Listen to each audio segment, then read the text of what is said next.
Okay. So you are explaining to me that because I didn't know that that is the name of that scale. Yeah, that's what it's called. Yeah. So if that is what you are going to use, why are you going to do this? To maximize how subjects strongly agree or disagree on a given. To examine, yeah, so that you know you. So this is where you say you. So you rank them. I agree. Strongly agree, disagree, strongly disagree. These are the scales, okay? Exactly, yeah. Okay, then that helps a lot when it comes to analysis. Does not become so hard because you can now analyze them along those lines. Yeah. Yeah, so these are the variables that you have decided, because these ones are what will help you also come up with questions. Those are the variables. You have even decided to, this, for me, I think this one is not bad, because they are, all these questions are, because the whole idea is you are collecting data so that you can be able, you are asking questions so that they can help you answer the objectives. So yes, whatever questions you come up with should always be, should help you gauge whatever it is that you want to gauge. Okay. I've even put the sample of the question somewhere at the end. Okay. And then a data collection procedure. And then so here you need to include the key informant interviews and maybe just, I don't know whether FGDs are just see which one is applicable, whether you need FGDs or not. But yeah, I certainly know that key informant interviews you will need. You know, you sometimes just to yeah, I get you. That one I'll include. Yeah, also just sometimes to cross-check some of the information you get. Yes. Just to, so the pilot test, so this one is just to see how the questionnaire is, how your research tool is working. Yeah, then after that, you come back with your data, maybe you run a few, and then how many for this one? 17. Yeah, so then you come back and just check through them. You can even do a small analysis already, just run a small test.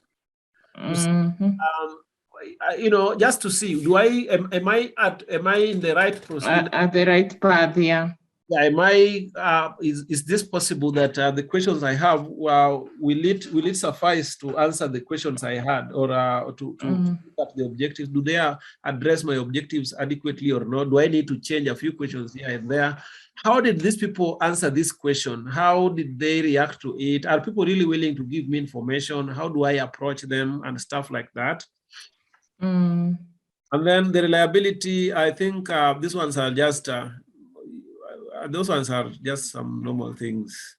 And validity, I don't know whether there is a big difference between validity and reliability. That one you will tell me. There is, according to the literature. Yeah. Yeah, so there's no problem for the analysis. For this, in fact, for the entire methodology section, I will share with you part of the methods that the other student used. Though they used question, it's a master student, but they are in the field of social science. So I think it can just help you. It helps people. You can see what you can modify or what you can keep, or you can also just check through to see, because theirs had already gone through. So you can just check. Yeah. Is there something I can borrow from here? Is there something that can help me? Just to check a few things. Improve. Yeah. So just share with you there so that you can see. And then even the regression model, I'm not a mathematician, but this one's, I don't know, this one's, it's just about how you. The other thing I want to ask about is your reference section. How do you do your referencing? Do you do it automatically, or you do all your information and then you now start putting your references one by one? I do it manually, but somebody told me there is a tool that you use. I train people in reference management so that you only cite once. The other things, the tool will be putting the references automatically. It will be doing them alphabetically. It will be doing all the rubrics, every single thing you need to appear there. And there's no fear that I have included it in the different section and I've forgotten to put it there. No, the tool is called. That's a tool I need to learn. Mentally captures everything automatically. I think that is one of those things you need. Writing will be so much easier when you have. So I think our next session, because this one is over, you will just go and improve. We need to, because for that I always train people on 3 things. How to look for literature. Where do you get literature from? You remember sometimes you go through you search for literature and then you find that it is hidden behind some paywall and you have to pay some money to the paper. To get it. Just looking at it and saying, I wish I could get this paper. Or you can only get the abstract and you are saying, if I could read the whole paper, maybe it could have. I know, I've done that a lot. Yeah, so I can easily help. In fact, for that one we don't need to organize. I think up to now, I think where we are, you can now be able to work on your document. Is it? Yeah, I'll be able to work on it. Yes. Especially up to chapter 3. Yeah, that should be fine. I've gotten a lot of things that I didn't really, I wasn't aware. Yeah. So I should be able to work on it and improve quite a lot. Yes, so I think what I need to talk to you about now before we stop this session, because this will go into helping you improve, because I'm telling you to go and critique literature, put your views into it. How do you read a paper so that you can get as much information out of it as possible? Because I think this will help you. And before we go there, the first thing I want to tell you is how to get a paper that is hidden behind some paywalls. Because I've been in this academia for long, so there are things I know. Mimi nikipata paper, if I can see it, I can get it. I don't care whether I have to pay, if they are asking me for how many dollars, I will get that paper. Somehow I will find it. How do you do that? You need to have ways. So one of the ways, and I want to show you here, there are several ways. I want to show you 2 sure ways. So that if you find a paper, and this one is, this is what I always tell people. Unajua ukiwa mganga, uambiangi, as I told you, basically I pay most of my bills through scientific writing. So when people approach me and they tell me, Nicholas, I cannot access papers, I always tell them, if you find that paper, just send the title to me. I will find a way of downloading it. We tuma tu alafu nitumia hata kama 200 nikudownloadie papers because if you, many a times I never tell people this, because if you tell them, unajua sasa watakuwa wamejua, sasa watakuwa wanakukujia. Na for me, I do scientific writing training as you know, TCC is a non-profit organization, so they are not they get funded, of course, to do trainings and for the office to run and also to carry out those research. They need money, and so that. But for me, I do it as it's my business. So that's why sometimes I just tell people, did you find a paper that you cannot download? Send it to me. And then after 1 minute, they have it. Where did you get it? I tell them, no, just look for another one and just send. But I wish I knew this.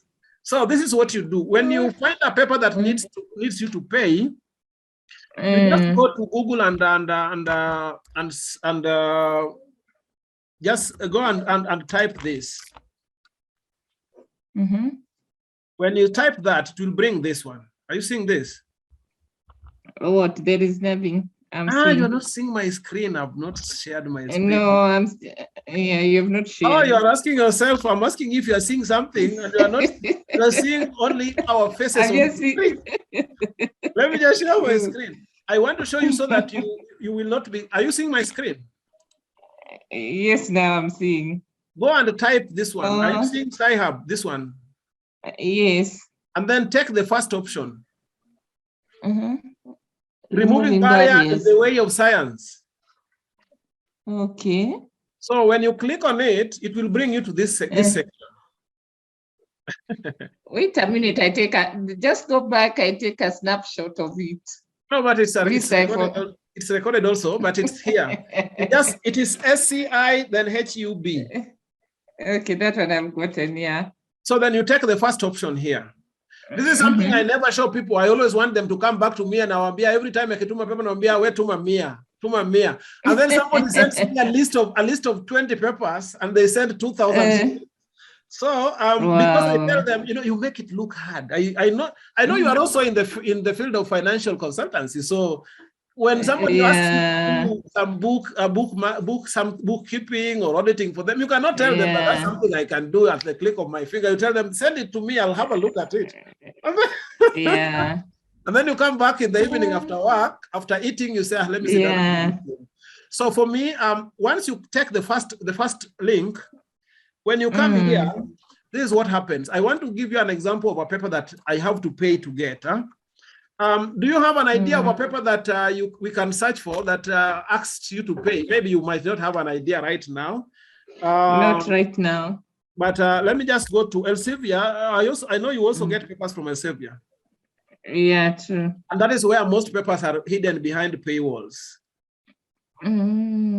Yeah. That is where most papers are hidden. You find a paper, but it is hidden behind some, so you cannot. Yeah, most of them you have to pay. Yeah, so let's just say we are looking for. We are just giving some keywords. I just want to give you an example of a paper that is hidden behind a paywall and you cannot. They are expecting you to pay.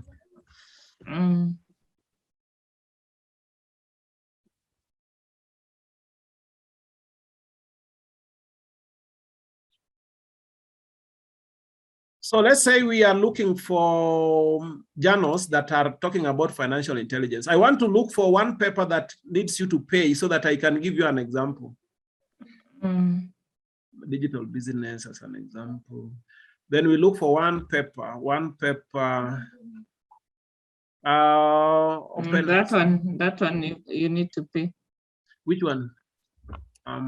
This one that was written some dollars. Yeah, like this one. Let's just say, I just want to get a paper that